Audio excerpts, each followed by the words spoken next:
I do not recall what exactly had gotten me interested in this fascinating book. Overall, I was quite enthusiastic about reading Carl Jung's entire bibliography, not just this one. However, the Red Book had a special place in my mind, with its intriguing cover and very delicate images that were scattered throughout the pages.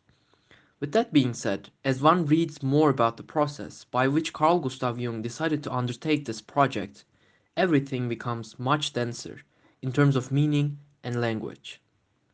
I will attempt to understand this exact process and how the book shaped Jung's understanding of psychology, which led him to craft his own framework of analysis, which he called analytical psychology. Now we are going to analyze the introduction of Professor Soni Shamdasani in the book to make sense of terms such as individuation, active imagination, and the collective unconscious, all of which are crucial to the understanding of the book, as well as some figures and works which have influenced Carl Jung to bring about this piece. In following videos, we will analyze the three chapters in the book, namely Liber Primus, Liber Secundus, and finally Scrutinies. Let's begin with individuation.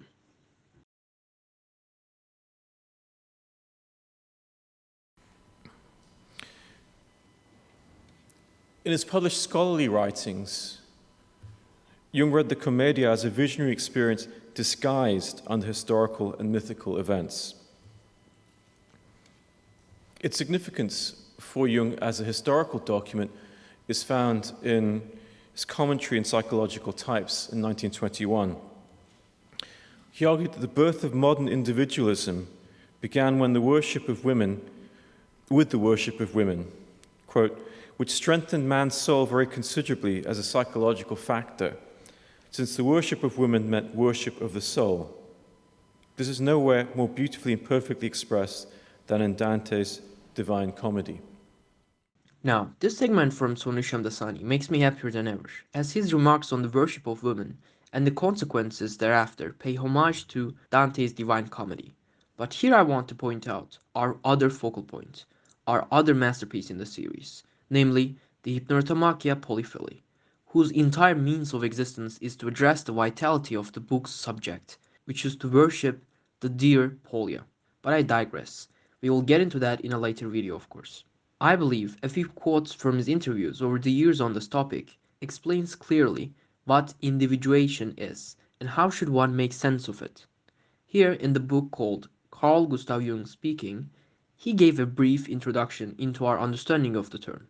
When asked about the therapy of individuation, Jung responded, "Why therapy? It is not a therapy. Is it therapy when a cat becomes a cat? It's a natural process. Individuation is a natural process.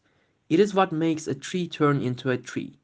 If it is interfered with, then it becomes sick and cannot function as a tree. But left to itself, it develops into a tree. That is individuation." I said I had always understood that individuation involved consciousness. "Oh," he said, "that is an overvaluation of consciousness. Consciousness is a part of it, perhaps yes. But that depends on how much consciousness there is naturally there. Consciousness can also block individuation by not allowing what is in the unconscious to develop." In another excerpt from this book, he said in response to the question, "Now another concept related to motivational development is the process of individuation, which you frequently refer to in your writings. Would you care to comment on the process of psychic development towards a whole, a totality?" Well, that is something quite simple. Take an acorn, put it in the ground. It grows and becomes an oak. That is man. Man develops from an egg and grows into the whole man, and that is the law that is in him. The same notion will be present and vivid as we analyze through Liber Secundus, especially the ninth, 10th, and 11th chapters, in which Jung creates his own God through the same imagery he uses in the quote I just mentioned. Before going into the idea of active imagination, I will leave another remark from Shamdasani to clearly depict what individuation meant for Jung and how it's utilized within the concept of this book. I believe this segment, which once again is taken from the introduction of Shamdasani in the book, is summarizing the meta perspective of the chronological events that we witness in the book. The task of individuation lay in establishing a dialogue with the fantasy figures or contents of the collective unconscious and integrating them into consciousness, hence recovering the value of the mythopoetic imagination which had been lost to the modern age, and thereby reconciling the spirit of the time with the spirit of the depth. This task was to form a leitmotif of his subsequent scholarly work. Lebernoz presents the prototype of Jung's conception of the individuation process, which he held to be the universal form of individual psychological development. Lebernoz itself can be understood on one hand as depicting Jung's individuation process, and on the other hand as his elaboration of this concept as a general psychological schema. At the beginning of the book, Jung refines his soul and then embarks on a sequence of fantasy adventures, which form a consecutive narrative. What is interesting throughout the book for an ordinary reader would be the colorful imagery that is embedded within the meaning of the text that we are presented in the Red Book. After all, the process in which the Red Book was written also led Carl Jung to develop his methods of analytical psychology, a branch whose methodology differentiated from that of Sigmund Freud. In both analyzing his patients and during his journey to the self and his soul, Jung used his expertise in painting and drawing, which he had developed during his youth, as well as mythology, history, and of course psychology, to bring about these images through a practice called active imagination. The understanding of the concept of active imagination is aimed to evoke the imagery within one's unconscious while the self is awake, that is, conscious. Hence, it is practiced actively. The result of this exciting series of practices eventually leads Jung to utilize his ability and talent in creating the images called mandalas, which are depictions of Buddhist imagery that are catalysts for his succeeding attempts to reveal more and more from his psyche.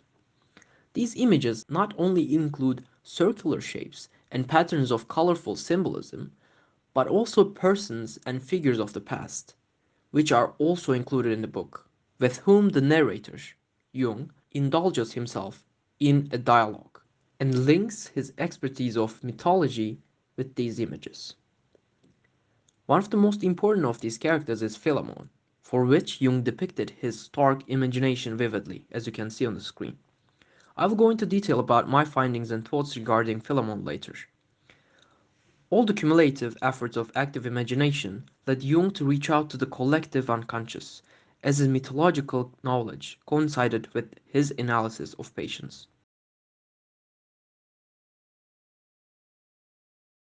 Collective unconscious, briefly put, was a way of creating bridges between the fantasies of adults and the thoughts of children, savages, and prehistoric people.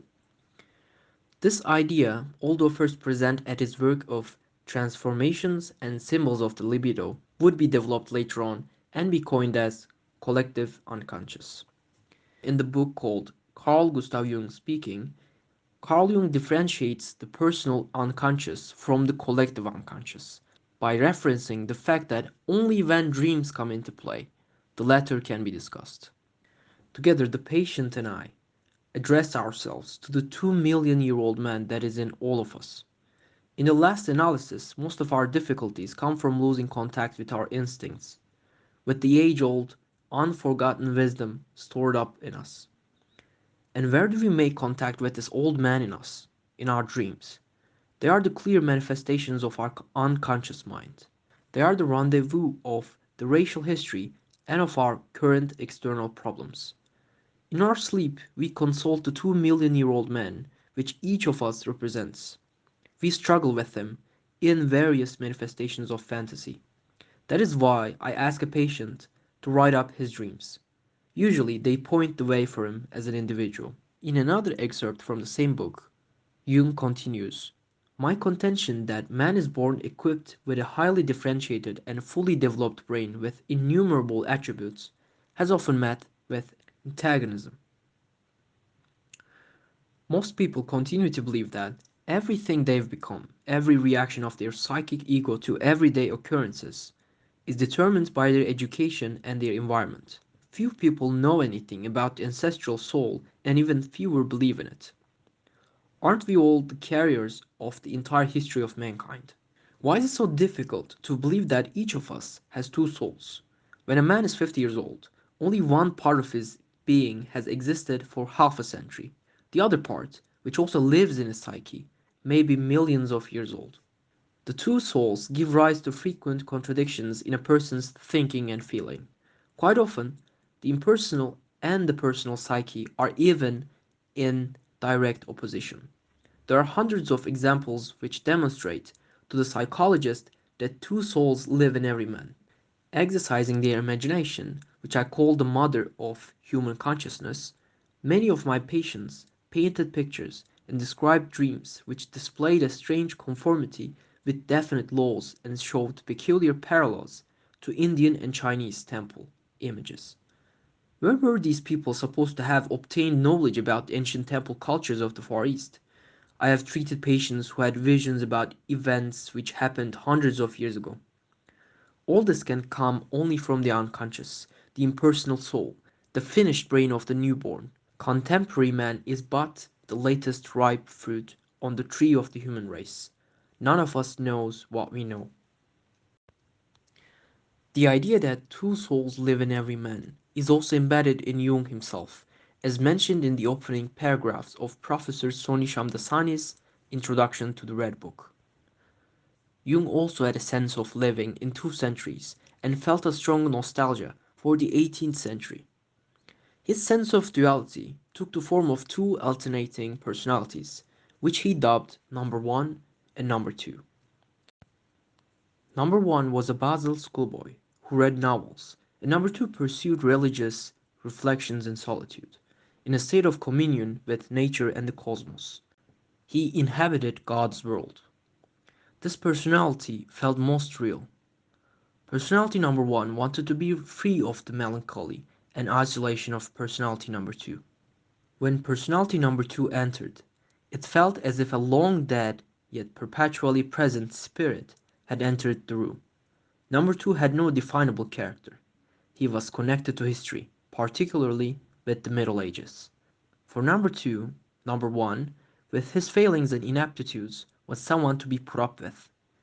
This interplay ran throughout Jung's life. As he saw it, we are all like this part of us lives in the present and the other part is connected to the centuries. As you can clearly see, there can be parallels drawn between number one and number two, in the dichotomy of the personal and collective unconscious. Most importantly, the connection between number two and the collective unconscious directly references the experiences and the origination of the latter term. Finally, the links between number two and the collective unconscious can be analyzed, as it is both theorized in Jung's later works and practiced in this book. In this whole process, Jung was influenced by literary figures such as Goethe, Nietzsche, Swedenborg, William Blake, and Dante. In a few seconds, you will listen to Soni Shamdasani discussing this topic, who also mentions that in his published scholarly writings, Jung read the Commedia as a visionary experience disguised on historical and mythical events. Now, in terms of the Western cultural tradition, not little has been written on Jung's relation to figures in his pantheon, such as Goethe and in particular Nietzsche, but other figures have received scant attention, such as Dante, Swedenborg, and Blake. And I wish to speak a little bit of this now. In Jung's copy of the Commedia, there is a touching slip of paper inserted by the opening cantos in the line, "In the middle of the journey of our life, I found myself astray in a dark wood, where the straight road had been lost sight of." This was the situation where Jung found himself. In conclusion, Jung's methodology was both practiced and in development throughout this entire adventure. Please keep in mind that Jung took 16 years to write what we know as Liber Novus, an unfinished piece. Therefore, while this might cause some misunderstandings, I think it is quite crucial that everyone synthesizes their own meaning from the book. In the succeeding chapter, I will analyze Liber Primus. Take care.